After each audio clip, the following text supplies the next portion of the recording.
Bonjour. Corinne Lepage, bonjour. Bonjour. Depuis hier, on ne parle que d'un rapport évaluant le coût de la pollution de l'air. Ce rapport, vous le connaissez, vous l'avez eu entre les mains lorsque vous étiez ministre de l'Environnement. Alors, il évalue à 50 milliards de francs le coût de la pollution de l'air. C'est énorme, c'est presque autant que le déficit annuel de la sécurité sociale. Et je dirais que ce sont des chiffres qui sont bien connus puisqu'ils figuraient déjà dans les documents que j'avais préparés pour la loi sur l'air. 50 milliards, c'est énorme, c'est un chiffre approximatif, c'est à peu près 0,4% de notre produit intérieur brut. Il y en a pour 35 milliards pour la Sécu, à peu près. 35 milliards simplement pour la sécurité sociale, oui, à peu près. Tous les problèmes respiratoires. Oui, c'est tout ce qui est hospitalisation, consultation des médecins, médicaments, tout cela, cela fait de l'ordre de 35 milliards. Et le reste, c'est quoi? Le reste, c'est l'agriculture, pour 15 milliards à peu près. C'est-à-dire des pertes... C'est des pertes agricoles liées aux poussières, liées aux composés organiques volatiles, liées à toute une série de polluants qui se posent sur la Terre. Et puis le reste, eh bien, c'est 5 milliards, c'est notamment les immeubles. Le coût pour nettoyer les immeubles, c'est de l'ordre de 3-4 milliards par an. Alors, le transport en général et la pollution liée au transport en général, ça coûte là encore très très cher. Des chiffres... Ça coûte encore beaucoup plus cher parce que là, ça ne concerne que la santé, si je puis dire. Oui. Mais si vous y ajoutez les encombrements, et toutes les heures perdues que nous perdons tous dans les embouteillages, si vous y ajoutez ce que coûtent les accidents de la circulation, et puis le bruit que malheureusement beaucoup d'entre nous subissent parce qu'ils sont à côté de voies routières, eh bien on arrive presque à 4% du produit intérieur brut, c'est-à-dire 500 milliards. 500 milliards de francs uniquement liés aux dépenses de transport, aux pollutions dues au transport. C'est cela, au sens large du terme. Alors, vous aviez mis au point une loi sur l'air.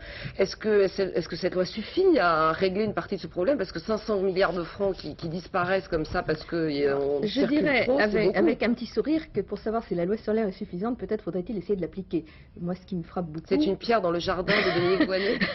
Gentille. Ce qui me frappe beaucoup, c'est que pour le moment, les décrets d'application ne sortent pas, que ce qui pourrait s'appliquer immédiatement, même si ce n'est pas la panacée universelle, ce sont les dispositions de restriction de circulation les jours de forte pollution, ne s'appliquent pas. Les dispositions incitatives de la loi sur l'air pour acheter des véhicules plus propres, pour que les transports collectifs aillent vers, par exemple, le GPL, le gaz, eh bien, tout ceci n'a pas l'air de s'appliquer beaucoup. Vous aviez été assez critique d'ailleurs lorsqu'il y avait eu ces pics de pollution au mois d'août. Pourquoi? Vous pensez qu'on manque de volonté politique, que c'est assez simple? Parce qu'on a dit aussi qu'il y avait un certain nombre de décrets qui n'étaient pas prêts, qu'on ne pouvait pas appliquer. C'est vrai qu'il y a des décrets qui ne sont pas prêts, mais en ce qui concerne les pics de pollution, il n'y a pas besoin de décrets. Et j'avais fait en sorte qu'il n'y en ait pas besoin parce que je sais que ça prend du temps de faire des décrets. C'est vrai que c'est une volonté politique forte parce que cela implique de changer nos habitudes. Et rien n'est plus difficile que de changer ses habitudes. Ceci étant, je crois que les citadins que nous sommes tous sommes bien conscients qu'il faut que nous changions parce que si nous continuons à utiliser nos voitures comme nous le faisons, eh bien nos enfants respireront de plus en plus mal. Est-ce que vous avez été déçu par la décision toute récente de taxer, d'augmenter le diesel dans les mêmes proportions de l'essence, de ne pas faire la différence? Oui, très franchement oui, car je crois que là aussi il faut du courage politique, mais il faut avancer. Il n'y a aucune raison qui justifie la différence de traitement entre le diesel et l'essence. Si, des raisons économiques. Les constructeurs automobiles font pression, on le sait bien. Oui, ça peut-être, mais... Vous l'avez connu peut-être. Bien sûr que je l'ai connu, quand vous étiez mais sur le plan de la santé publique, il n'y a strictement aucune raison, bien au contraire.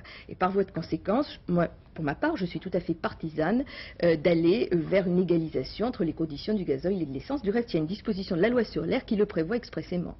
Alors, Dominique Voynet, votre successeur à ce poste, a mis en cause tout récemment les agriculteurs, les gros propriétaires terriens, ceux qui font de la culture intensive, dans la pollution des eaux. Est-ce que vous pensez qu'elle a raison? Est-ce que c'est une bourde? Est-ce que effectivement les agriculteurs en font un peu trop?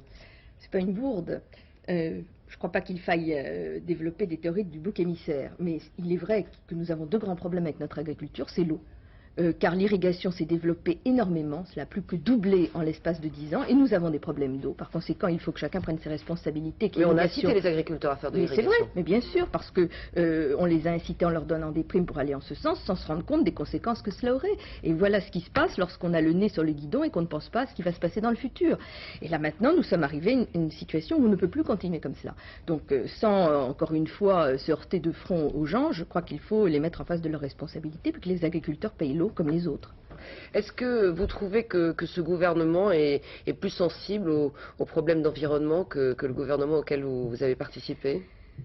Peut-être, ce que je dirais, c'est qu'il en parle beaucoup plus, qu'il y a eu des décisions très symboliques d'arrêt, mais que... Superphénix, le canal Rhin-Rhône par exemple, mais qu'en revanche sur le concret, sur le quotidien, eh bien très franchement, pour le moment, je n'ai pas vu grand-chose. Par exemple, l'extension des pistes de Roissy, ça vous semble être une bonne, mauvaise solution? Je crois que malheureusement, on ne peut pas faire autrement. En revanche, là où il faut être particulièrement attentif, c'est sur le contrat de maîtrise de nuisances sonores qui doit être mis en place et pour lequel l'État doit s'engager avec des moyens techniques et de l'argent vis-à-vis des riverains, à faire en sorte que non seulement les nuisances n'augmentent pas, mais qu'elles se réduisent.